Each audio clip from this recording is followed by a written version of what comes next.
the Talkback, where we get into your questions that you have for us, and we're excited to get to it. Matt, what's going on? Ian, what's up? How are you? How's everything going? I'm good, my friend. How about you? Can't complain. Basketball season's getting down, baseball season winding down, football. We don't need to talk about football. We don't need to talk about football in this town. We've seen better days there. All right, so a couple questions off the bat, and I want to start with one because you guys were talking a little bit about, how the rules have been working, and I think I'm watching last night, and I want to know from your perspective kind of what's the biggest issue offensively in the non-Brunson Cat division, because I thought yesterday OG Anunoby, his aggression offensively, Mikal Bridges, they didn't necessarily get as many threes yesterday, but obviously some of their work inside the arc and that aggression and finding those shots in the mid-range I thought worked really well. So what have you seen from the offense, and what can we look for besides that Brunson Cat dynamic that's going to take some time to figure out? Yeah, I think you see Bridges, right? We made a lot of his shot, or people made a lot of his shot as shooting form early in the season. And then he came out on a tear going back to the second half of that Boston game.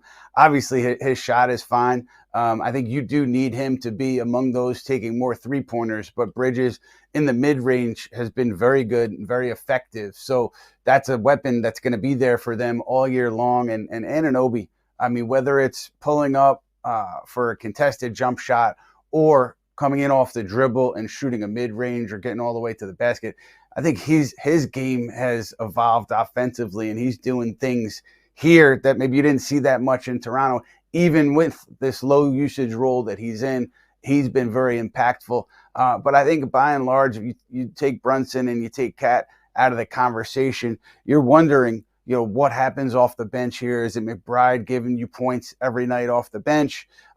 Is it someone else? Is it Campaign? Where are your points coming off the bench?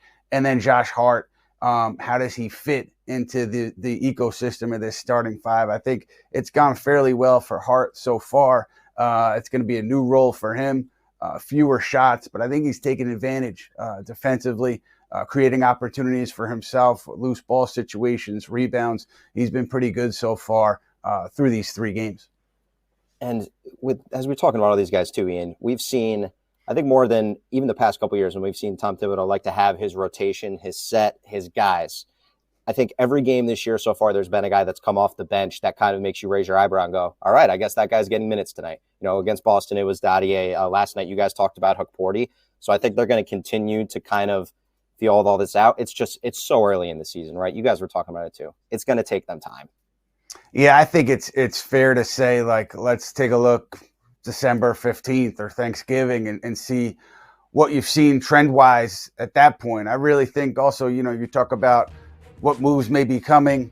Mitchell Robinson, what are they going to do there? I think a lot of it depends on how this group looks end of November, early December. What's working? What isn't working? If the defense is struggling on the interior, then maybe you're more apt to hold on to a Mitchell Robinson. If the defense is struggling in the second unit with whoever your backup big is, maybe you're more apt to be aggressive and trying to go out and get some of the big guys that you were interested in the offseason, whether it was a Valanciunas, a Capella, a Kessler, something of that nature, Nick Richards. But I think, this period is going to be big for assessing what the next moves need to be. And I think in some ways they may become obvious over these next few weeks. But yeah, it's too early to make any broad brush statements about the group, especially with Brunson and Towns. I think Brunson, he takes his craft so seriously, and he obviously wants this to work, as do all the guys. But I think Brunson in particular, he's going to make the necessary adjustments to make this thing work on offense, to make Towns be the most dangerous weapon that he could be for the Knicks offensively. That I don't think should be a big concern at this point. Yeah, and given those guys' track record and, like you said, their work ethic, I think we can expect that. You mentioned Towns offensively, and I want to shift a little bit just defensively. And obviously there was a lot of discussion about how the roster would change as he's added, and obviously with how involved and how much you kind of know about what's going on with the Knicks, discussions that were had within the team as they added Towns. George on YouTube was saying, no one fears Cat in the league when it comes to defense. And we spent a lot of this conversation talking about rim protection, Cat's defense in general. Do you think that, again, we're going to always couch these things and say it's early, but just defensively with the Knicks, do you think they had expected to maybe take a little bit of a step back defensively and that would be worth it for the offensive upside? Do you think they saw something in in Towns defensively that maybe they could unlock? Like, how do you kind of think that they saw that playing out as they added him to the fold?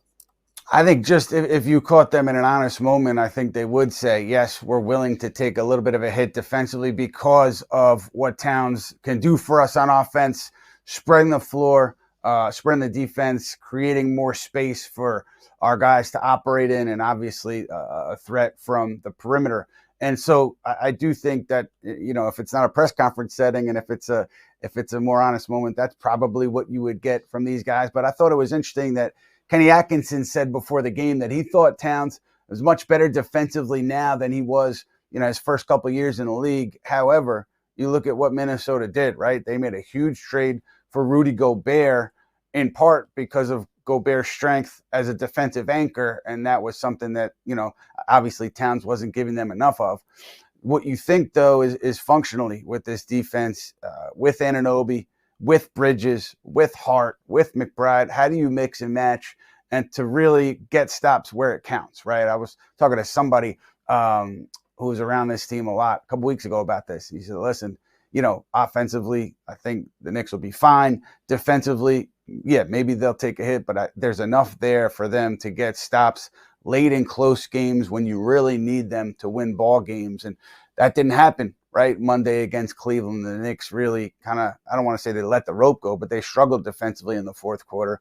But by and large, I think the Knicks feel like the talent is there to get these stops when you need them, even post-Towns trade.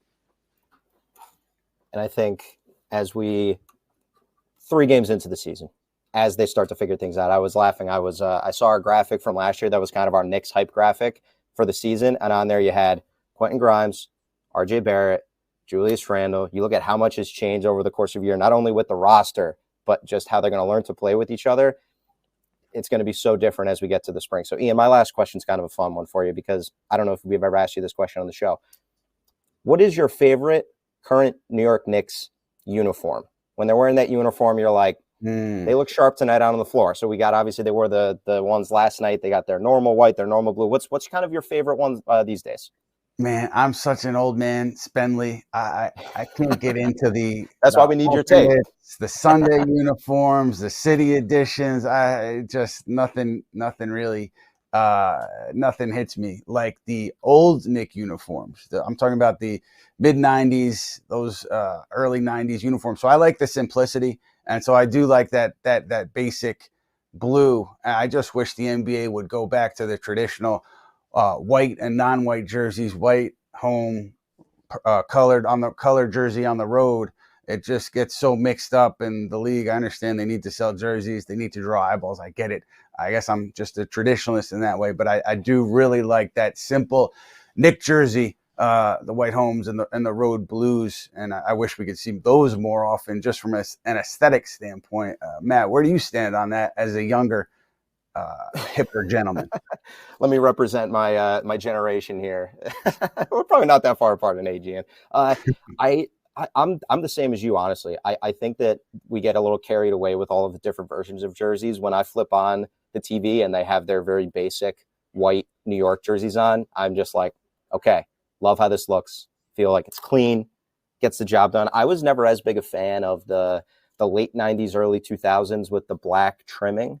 But the more and more that they've kind of added it back as they've worked it into some of the city edition and the alternates, I get it. I get the nostalgia of it, and I agree with you. So that's my 2 cents, and that's what I got for you today, on Talkback. That's why we're here, right? To break down the fashion in the league.